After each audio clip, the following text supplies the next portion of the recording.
എന്റെ വീഡിയോസ് കാണുന്നവരാണെങ്കിൽ അറിയാം, നട്ടപ്പാതിരി ഒരു 11 മണി കഴിഞ്ഞാൽ പിന്നെ എനിക്ക് വയറ്റിലൊരു കാളലും കൂവലൊക്കെയാണ്. അപ്പൊ പിന്നെ ഒന്നും നോക്കാനില്ല, വാതിൽ തുറന്നിട്ട് ദാ മിഷൻ തുടങ്ങണം, നേരെ അടുക്കളയെ കണ്ട് വിടുക. സ്റ്റെപ്പുകൾ ഇറങ്ങുമ്പോൾ വളരെയധികം സൂക്ഷിക്കണം. സൗണ്ട് കിട്ടുമ്പോൾ എങ്ങാനും നീച്ച് വന്ന ഈ കോഷ്ടികളൊന്നും നടക്കൂല. പെരടിക്കുറ്റി നോക്കി ഒരു ഒറ്റ ചവിട്ടാണ്, മോന്തി കുത്തി നിലത്തണ്ട് പോയി കിടക്കേണ്ടി വരും. നേരെ അടുക്കളയിൽ പോയി ലൈറ്റ് ഇട്ട് ഫ്രിഡ്ജ് തുറന്ന് നോക്കുമ്പോൾ അതിൽ ഒരു 3 2 5 കോഴി കഷ്ണം ഉണ്ടായിരുന്നു. ഇതെങ്കിലും ഇത് നേരിച്ച് അതും എടുത്തിട്ട് വന്നു. നിങ്ങൾക്കറിയോ, ബാങ്ക് കൊള്ളടിക്കാൻ പോലും ഇത്ര കഷ്ടപ്പാടില്ല. എന്റെ പെരയിൽ എന്തെങ്കിലും ഉണ്ടാക്കി തിന്നാന്നാണ് ഭയങ്കര കഷ്ടപ്പാടാണ്. ഉമ്മ നീച്ച നല്ല ചീറ്റിക്കും. അങ്ങനെ നമ്മൾ കുറച്ച് മസാലയൊക്കെ പുരട്ടി ഫ്രൈ ചെയ്തെടുക്കാമെന്ന് വിചാരിച്ചത്. ഇനിയിപ്പോൾ പൊരിച്ച കോയിൻ്റെ മണം എന്ന് പറഞ്ഞിട്ട് ആരെങ്കിലും നീച്ചു വരുമോ എന്നുള്ളതാണ് എൻ്റെ പേടി. അപ്പം ഞാൻ വേഗം ഫ്രൈ ചെയ്തു. എനിക്കൊരു 4 കഷ്ണം മതി, അതന്നെ ധാരാളം. അങ്ങനെ അത് ഞാൻ ഫ്രൈ ആക്കി ഒരു സുലൈമാനി ഉണ്ടാക്കിയിരിക്കുന്ന ഒരു ടച്ചിങ് സൈറ്റ് എന്തെങ്കിലും ആണല്ലോ, അതിനുണ്ടാക്കിയതാണ്. ഇനി സാധനം എടുത്തിട്ട് വേഗം മേലൊക്കെ ഓടണം. ആരെങ്കിലുമൊക്കെ നീച്ച് വരുന്നതിന് മുമ്പ് നമുക്കിത് അവിടെ എത്തിക്കാനുള്ളതാണ്.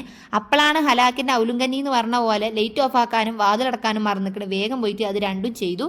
ഇനി നേരെ നമുക്ക് മേലൊക്കെ ഓടാം. Escape guys.